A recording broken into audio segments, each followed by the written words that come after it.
مشرق وسطی اور خاص طور سے مقبوضہ فلسطین کی اگر بات کریں تو یہاں سے ایک چونکانے والی خبر آ رہی ہے، بلکہ چونکانے والی نہیں، اسے یوں کہا جا سکتا ہے کہ اسرائیل اپنی ناپاک حرکتوں میں لگاتار لگا ہوا ہے، مصروف ہے، اور اسرائیل کی ایک اور بڑی ناپاک حرکت اس وقت کھل کر سامنے آ رہی ہے۔ جی ہاں، مغربی کنارے میں اسرائیلی قبضے کو مضبوط کرنے کے لیے بنائی گئی دیوار اور یہودی بستیوں کی مزاحمت کرنے والے فلسطینی فورم نے مسجد ابراہیمی کی چھت پر قبضے کا انکشاف کرتے ہوئے کہا ہے کہ اسرائیلی فوج 228 مربع کلومیٹر کے رقبے کو اپنے قبضے میں لینے کے لیے احکامات جاری کر چکی ہے اور اس سلسلے میں کسی بھی وقت فوجی کارروائی شروع ہو سکتی ہے۔ یعنی اسرائیل کی ایک اور ناپاک حرکت اب قبلہ اول کے بعد مسجد ابراہیمی پر بھی اسرائیل کی ناپاک نیت ایک طرح سے کھل کر سامنے آ گئی ہے، کیونکہ مسجد ابراہیمی بھی مسلمانوں سے ایک طرح سے اس کا مذہبی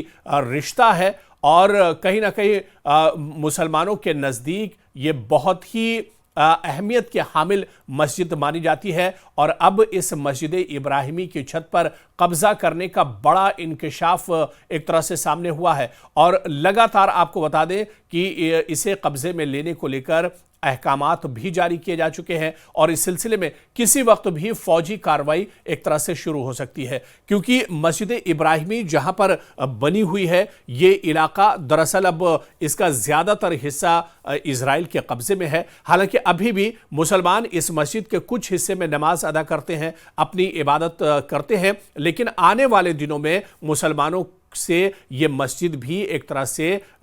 چھین لی جائے گی، اور کہیں نہ کہیں جس طرح سے اسرائیل لگاتار کارروائی کر رہا ہے، کیونکہ اب یہ پورا مسجد کا جو علاقہ ہے، مسجد ابراہیمی کا جو پورا احاطہ ہے، اس پر اسرائیل کا کنٹرول ہو چکا ہے اور اس پر پوری طرح سے ایک طرح سے اپنا قبضہ اسرائیل جمانا چاہ رہا ہے۔ فلسطینی علاقوں پر قبضے کے خلاف مزاحمت کرنے والے ایک کمیشن کے سربراہ میاد شعبان کا کہنا ہے کہ فروری کے مہینے کے دوران اسرائیلی قبضے نے مسجد ابراہیمی کا اختیار فلسطینی وزارت اوقاف سے چھین لیا تھا۔ تو آپ دیکھیے کہ دراصل فلسطینی وزارت اوقاف کے انڈر میں مسجد ابراہیمی کی پوری دیکھ ریکھ ہوتی تھی، لیکن فروری کے مہینے میں ہی اسرائیل نے زور زبردستی اور ہتھیاروں کے دم پر اور طاقت کے دم پر فلسطینی وزارت اوقاف سے اس مسجد کی جو دیکھ ریکھ ہوتی تھی اسے ایک طرح سے واپس لے لیا ہے، اور مسجد کو اسرائیلی سول پلاننگ اتھارٹی کے کنٹرول میں دے دیا گیا ہے۔ تو یہ ایک اور بڑی ناپاک کارروائی اسرائیل کی طرف سے کی گئی ہے، اور اسرائیل کی دراصل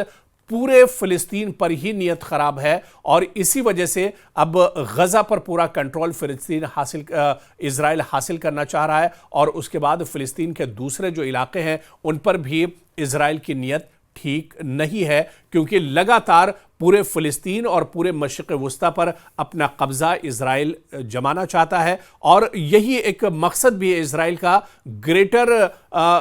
اسرائیل کی بات اسی وجہ سے بار بار اسرائیل کرتا ہے اور بنیامین نتنیاہو کرتے ہیں، اور کئی بار آپ نے دیکھا ہوگا کہ خبروں میں بنیامین نتنیاہو گریٹر اسرائیل کا جو نقشہ ہے وہ لے کر بھی سامنے آتے ہیں اور دنیا کو دکھاتے ہیں کہ کس طرح سے اسرائیل اپنے ناپاک حرکتوں کو انجام دے رہا ہے، اور یہ چیزیں ڈھکی چھپی نہیں ہے بلکہ دنیا کے سامنے ایک طرح سے ہے، لیکن دنیا اس پر خاموش ہے۔ غزہ میں جس طرح سے قتل عام کیا جا رہا ہے، غزہ میں جس طرح سے ناپاک حرکتیں کی جا رہی ہیں، غزہ میں جس طرح سے اپنی ناپاک حرکت کو اسرائیل انجام دے رہا ہے، اور زور زبردستی پورے غزہ پر اب ایک طرح سے اسرائیل کنٹرول کر رہا ہے، اور اس کے لیے بڑے پیمانے پر خون خرابہ اب غزہ کے اندر شروع کر دیا گیا ہے۔ اس کے علاوہ آپ دیکھیں کہ اسرائیلی قبضے نے مزید پیش قدمی کی ہے، اور مسجد ابراہیمی کے کچھ حصوں کی نگرانی کا اختیار بشمول مسجد کے نقشے اور ڈھانچے میں تبدیلی کے لیے اختیارات میں مذہبی کونسل کے اسے حوالے کر دیا گیا ہے۔ یعنی اس کا مسجد ابراہیمی کیونکہ ایک تاریخی حیثیت رکھتی ہے، مسلمانوں کے نزدیک اس کی ایک بہت زیادہ اہمیت ہے، مذہبی اعتبار سے بھی اس کی بہت اہمیت ہے، اور تاریخی اعتبار سے بھی مسجد ابراہیمی کی بہت اہمیت ہے۔ ایسے میں اب اس مسجد کے نقشے کے ساتھ، اس مسجد کی پوری عمارت کے کے ساتھ ایک طرح سے اسرائیل گڑبڑ کرنے جا رہا ہے، اور شروع سے ہی اس کی نیت اس مسجد کو لے کر بھی ایک طرح سے ٹھیک نہیں رہی ہے۔ فلسطینی اتھارٹی نے ان قبضہ جاتی فیصلوں کے خلاف اپنے بیان میں کہا ہے کہ مسجد کا اختیار اور کنٹرول یہودیوں کے لیے قائم سیٹلمنٹ کونسل کو دینے کا مطلب مسجد ابراہیمی کی شناخت کو تبدیل کرنا ہے، اور یہ اقوام متحدہ کی قراردادوں کی کھلی خلاف ورزی ہے۔ یعنی جو قرارداد اور جو معاہدہ ایک طرح سے اقوام متحدہ کی طرف سے ہوا تھا، یہ اس کی خلاف ورزی ہے۔ لیکن یہاں پر یہ بھی سمجھنا ہوگا کہ UN اقوام متحدہ ان تمام چیزوں کو دراصل اسرائیل مانتا ہی نہیں ہے، اور صرف مسجد ابراہیمی نہیں بلکہ مسلمانوں کا جو قبلہ اول ہے، یا اس کے علاوہ فلسطین کے اندر ہمیشہ سے ہی جس طرح سے خون خرابہ اسرائیل کرتا رہتا ہے، یا غزہ میں جس طرح سے قتل عام اسرائیل کر رہا ہے، ایسے میں اقوام متحدہ کی تو دھجیاں اڑا کر اسرائیل نے رکھ دی ہے۔ اقوام متحدہ کی کسی بھی بات کا، کسی بھی قرارداد کا یا کسی بھی معاہدے کی کوئی پاسداری اسرائیل کے پاس نہیں ہے، اور کھلے طور پر دھجیاں اڑا رہا ہے اسرائیل اقوام متحدہ کا۔ دوسری طرف میعاد شعبان کے مطابق اسرائیلی قبضے کے مسجد ابراہیمی سے متعلق اقدامات مسجد کو فلسطینی علاقوں سے کاٹ کر الگ کرنے کی منصوبہ بندی کا حصہ ہے۔ دیکھیے، سب سے بڑی چیز یہی ہے، دراصل مسجد ابراہیمی پر اسرائیل پورے طور پر قبضہ کرنا چاہتا ہے، فلسطینی علاقے سے اس مسجد کو الگ کرنا چاہ رہا ہے اسرائیل۔ مسلمان جو یہاں پر عبادت کرتے ہیں، کیونکہ بہت تھوڑا سا حصہ اس مسجد کا ہے جہاں پر مسلمانوں کو عبادت کرنے کی اجازت حاصل ہے، لیکن اس حصے پر بھی اب اسرائیل قبضہ کرنا چاہ رہا ہے، اور مسلمانوں کے لیے پورے طور پر اب مسجد ابراہیمی میں داخل ہونے پر ایک طرح سے پابندی لگ جائے گی جب اسرائیل اپنے ناپاک منصوبے میں کامیاب ہو جائے گا۔ اور جیسا کہ پہلے ہی انتظامی اور حفاظتی اعتبار سے اس کی نگرانی فلسطینی وزارت اوقاف سے چھینی جا چکی ہے۔ میعاد شعبان نے اقوام متحدہ کے ادارے یونیسکو سے مطالبہ کیا ہے کہ سال 2017 میں مسجد ابراہیمی کو عالمی ورثے میں شامل کیا گیا تھا، اس لیے اس کو اسرائیلی قبضے اور سے بچانے میں یونیسکو کو بھی اپنا کردار ادا کرنا چاہیے کہ یہ فلسطینیوں کے ساتھ عالمی ورثے پر بھی ایک اور حملہ ہے۔ لیکن جس طرح سے ہم نے پہلے بتایا کہ چاہے اقوام متحدہ ہو، UN ہو یا پھر یونیسکو ہو، اسرائیل کی دادا گیری کے سامنے، امریکہ کی دادا گیری کے سامنے سبھی ایک طرح سے بونے نظر آتے ہیں، کمزور نظر آتے ہیں، اور اسی وجہ سے کھلے عام ایک طرح سے خلاف ورزی اسرائیل کر رہا ہے۔ میعاد شعبان کا کہنا تھا کہ مسجد ابراہیمی کی حفاظت ہماری شناخت، یعنی فلسطین کی اور مسلمانوں کی شناخت اور ورثے کی بھی حفاظت ہے۔ فلسطینی عوام اپنے مقدس مقامات کا انتظام اور دفاع کرنے کے لیے ہر ممکن کوشش کریں گے۔ آپ کو بتا دیں کہ مسجد ابراہیمی ہیبرون شہر کے پرانے حصے میں ہے۔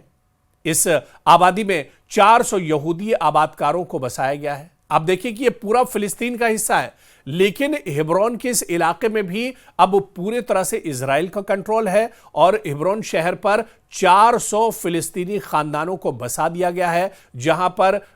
IDF کی سخت سیکیورٹی ہے، پرندہ بھی یہاں پر نہیں مار سکتا ہے۔ اور اسی ہیبرون شہر میں مسجد ابراہیمی بھی ہے جو اب پورے طور سے ایک طرح سے اسرائیل کے قبضے میں ہے۔ اور آپ کو بتا دیں کہ جن آبادکاروں کو یہاں پر بسایا گیا ہے، جن یہودیوں کو ہیبرون شہر میں بسایا گیا ہے، اور ان کی حفاظت کے لیے اسرائیلی قابض فوج نے 1500 کی نفری یہاں پر تعینات کر رکھی ہے، اور جگہ جگہ یہاں پر فوجی چوکیاں قائم کی گئی ہیں تاکہ انہیں کسی طرح کا نقصان نہ ہونے پائے۔ اسرائیلی ریاست نے اپنے قبضے کو آگے بڑھانے کے سلسلے میں کیے جانے والے اقدامات کے تحت مسجد کا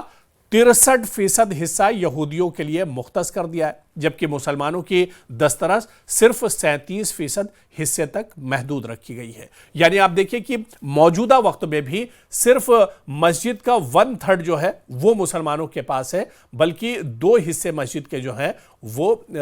یہودیوں کے پاس ہیں اور اسرائیلیوں کے پاس، یعنی 63% مسجد ابراہیمی کا حصہ جس پر اسرائیل عبادت کرتے ہیں، اسرائیلی عبادت کرتے ہیں، یہودی عبادت کرتے ہیں، اور مسلمانوں کی عبادت کے لیے کیونکہ تاریخ سے جڑی ہوئی مسجد ہے، حضرت ابراہیم علیہ السلام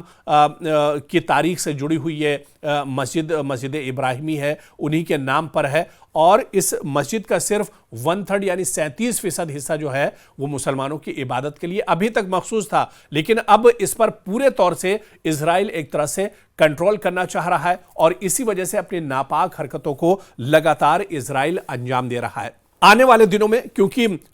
اس سے پہلے آپ دیکھیے کہ جو قبلہ اول ہے اس پر بھی اسرائیل کا پورے طور سے ایک طرح سے کنٹرول ہے، حالانکہ مسلمانوں کو یہاں پر عبادت کی اجازت ضرور ہے، لیکن بہت زیادہ اسرائیل کی طرف سے سختی کی جاتی ہے مسجد اقصی میں جانے کے لیے اور قبلہ اول میں جانے کے لیے بہت سخت اسرائیل کا پہرا رہتا ہے، اور جگہ جگہ یہاں پر چوکیاں بنی ہوئی ہیں، چیکنگ ہوتی ہے، پوچھ تاچھ ہوتی ہے، جانچ پڑتال ہوتی ہے، اور اس کے بعد ہی آپ قبلہ اول میں جا سکتے ہیں۔ مسلمانوں کے لیے یہ سختی دراصل رکھی گئی ہے، اور اسی طرح کے اب حالات کچھ مسجد ابراہیمی کے بھی ایک طرح سے بن گئے ہیں، اور آنے والے دنوں میں نعوذ باللہ یہ اسرائیل کے ہاتھ میں یہ مسجد بھی ہوگی۔ جس طرح کے ناپاک حرکتوں کو اسرائیل انجام دے رہا ہے، دنیا خاموش ہے، اور خاص طور سے دنیا سے زیادہ اگر بات کریں تو جو مسلم ممالک ہیں، جو عرب ممالک ہیں، ان کی خاموشی پر سوال اٹھتا ہے۔